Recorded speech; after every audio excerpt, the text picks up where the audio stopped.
বলা হয়েছে 3x বিয়োগ 9 এর পরম মানের সমান 0। সমীকরণটি সমাধান করো এবং সমাধানটি সংখ্যারেখায় প্রকাশ করো। তাহলে এসো আমরা শুধু পরম মানের সমীকরণটি আবার লিখি। বলা হয়েছে যে 3x বিয়োগ 9 এর পরম মান সমান 0। তাহলে কোনো কিছু পরম মান এই ক্ষেত্রে কোনো কিছুটি হলো 3x বিয়োগ 9 সমান হলো 0। যদি আমি তোমাকে বলি যে কোনো কিছু পরম মান সমান 0, তার অর্থ হলো সেই কোনো কিছুকে তাহলে ঠিক 0 থেকে 0 দূরে অথবা সংখ্যারেখার উৎপত্তি স্থল থেকে 0 দূরে থাকতে হবে। তাহলে ওই কোনো কিছুর মান হবে শুধুই 0। যদি আমি বলি যে x এর পরম মান সমান 0, তাহলে x সমান হবে 0।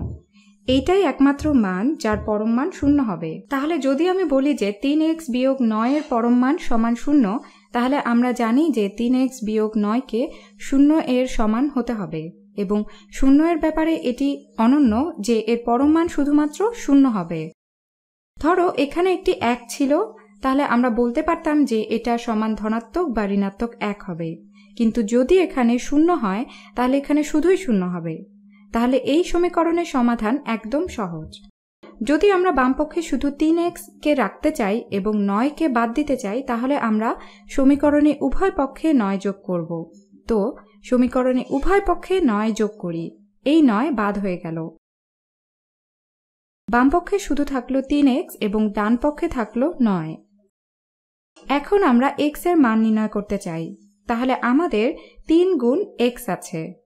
চলো এটাকে আমরা 3 দিয়ে ভাগ করি, কারণ 3 গুণ x কে 3 দিয়ে ভাগ করলে শুধু x থাকবে। কিন্তু যদি আমরা বাম পক্ষে 3 দিয়ে ভাগ করি তাহলে ডান পক্ষেও 3 দিয়ে ভাগ করতে হবে।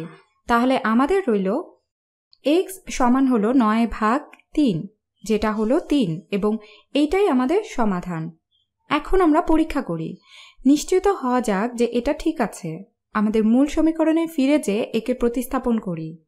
তাহলে আমাদের 3 গুণ x এর পরম মান আছে। x এর পরিবর্তে আমরা যে সমাধানটি পেলাম সেটি লিখি। 3 গুণ 3 বিয়োগ 9 সমান 0 হতে হবে। তাহলে এটা সমান কত হবে? 3 গুণ 3 হলো 9। 9 বিয়োগ 9 এর পরম মান বা 0 এর পরম মান সমান অবশ্যই হবে 0। তাই এটা সত্যিই 0 এবং আমরা শেষ করলাম।